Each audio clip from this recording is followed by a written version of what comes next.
Welcome back to another episode of Light Beer Dark Money. I'm Sean Miller. I'm Chris Clements. And this is what we'll call our post-Thanksgiving, pre-Christmas Thankful Edition. Thankful edition. So we are... I am thankful for you. And I'm thankful for you. I'm thankful we get to do that. I'm thankful for Robin, our producer, who lets us sit here and rant the way we do. Great Dave Pratt, the mayor, for allowing us The mayor is having somewhat of a new season in many ways. Because his sons have like this big thing called the Pratt Brothers Christmas that for the last several years has been like the thing to go to in the valley. Yeah. You know, so it's been quite amazing. Quite amazing. Have you been? I have not. Yeah, we need to go. Yeah. We need to get all the kids, put them in a barrel, and get out there. Get out there. Yep. Pratt Brothers Christmas. Pratt Brothers Christmas. Check it out, folks. And I think that, one of the things that I think about when I think about being thankful, Thanksgiving, and the lead up to Christmas, obviously the importance of why we celebrate the season. We're both men of broken faith in the sense that nobody's perfect. We strive. We strive to. I think. Just today. Tim Jeffries puts it as good as anybody. He is a sinner who aspires to be a blue collar saint. That's a great. I think that pretty much beautiful. sums it up, doesn't it? I think again we're podcast faith, freedom, free enterprise, and I've taken that mantra and parlayed it into some other ideas about coaching and about how people can use those principles in their own personal lives, and the guiding piece of that is always faith. Mm-hmm. And where are you in your faith journey? And it doesn't mean that you need to be perfect. It just means that nobody's perfect. It means that okay, where are you? Where do you want to be? And then what are you putting your time into in terms of your faith? Well, the way I look at it is it's where are you? Where do you want to be? Yeah. And the things that you are doing today are determining whether you're even facing the right direction. Yes. Because if you want to be there, you can't be facing the opposite direction. You need to be facing the direction you want to go. Yeah. And we get so caught up in life in doing things that turn us away from the direction we should be. We get caught up in the ways of the world, right? That's what the Bible talks about, and what Jesus talked about is that when you're pursuing the things of the world, and Christmas is a perfect example of where you can get sucked up into all that and forget about the reason for the season. Right. And I saw an illustration the other day of a Christmas wreath and then a crown of thorns. Yeah. And I was like, oh yeah. Yeah. That's what we lose sight of. Well, and we lose sight of the Christmas story. Yeah. It's interesting because we took the kids up to do the North Pole experience up in Flagstaff. That's so much fun, especially when they're little. Yeah. And they do a great job of putting you on a bus and making it look like you're going through the portal to go to the North Pole, and you do the Santa's workshop and meet Santa and that kind of thing. And then Elf on the Shelf was there the next day, and so I was thinking about how are we going to make sure that we do emphasize the real importance of Christmas as we get closer to Christmas, and Reagan, who's 6, last night was Great like, age. "Hey, can you read me this book to go to bed?" And I was like, "Sure." And she handed me a book called The Beggar and the Bluebird. Oh wow! And it is a fantastic story about Christmas, about giving, and it's the true meaning of Christmas. And I was like, "Wow!" I bought the book, but I don't know, a couple years ago. Yeah. It's been, the Christmas books have been laying around. She picked that one to read. And I was like, that's what it's about. I mean, she gets it. And she was kind of reminding us that this is why we do this. I just thought that was really special. Yeah. It's so easy to get, like I said, to just get caught up in the commercialization of Christmas.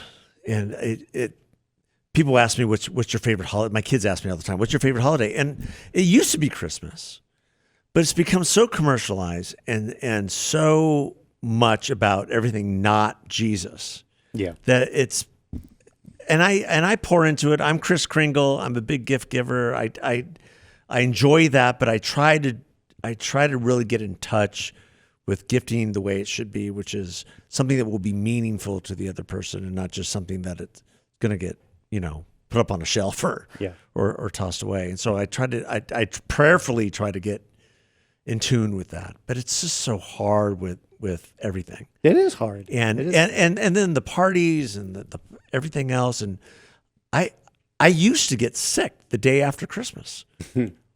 Like we would do, when we lived down in Tucson, we would do what we would call the Boxing Day Christmas brunch at the Arizona Inn. I would go with my now deceased friend Dave Sitton and his two daughters, and I would bring my then daughter, my now daughter, but she was much younger, Grace, and then eventually I was bringing Campbell, and we would do these breakfasts, and they were so special with the girls.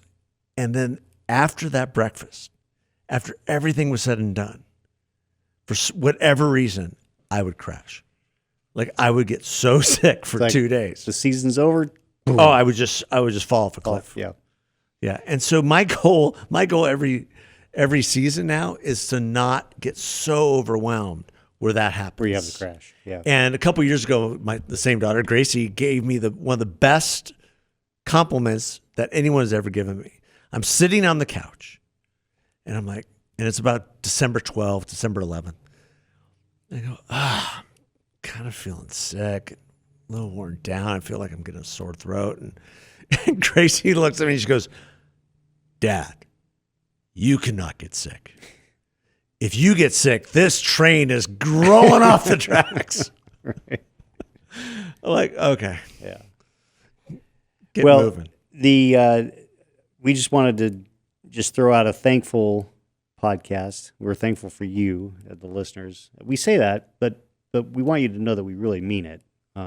We joke around about how we would do this if we only had a couple listeners, but we appreciate that we have so many listeners, so many people that take the time, and it's humbling. Yeah, yeah. When we started this almost 5 years ago, if you can believe it, Wow. It had the tone of an NPR, sweaty balls Christmas SNL skit, and it's grown into something bigger than that. And to our amazement, and we're really grateful to everyone who listens week in, week out. I get texts all the time, or I'd run into people. I listen to your podcast. I love it, and it's the most humbling thing.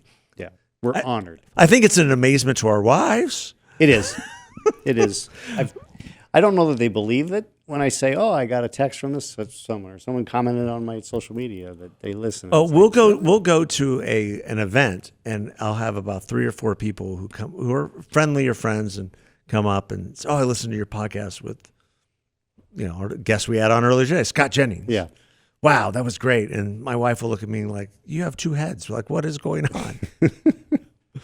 But we're also thankful to Dave Pratt for giving us the opportunity to be here in the big studio, the big show, and the distribution that they help facilitate. Thankful to Rock and Robin for all the wonderful expert tutelage she's given us over the years. I mean, we are clearly better at this than we're punching above our weight because of the people, Robin and Billy and yes, Dave and Billy too, and Rob.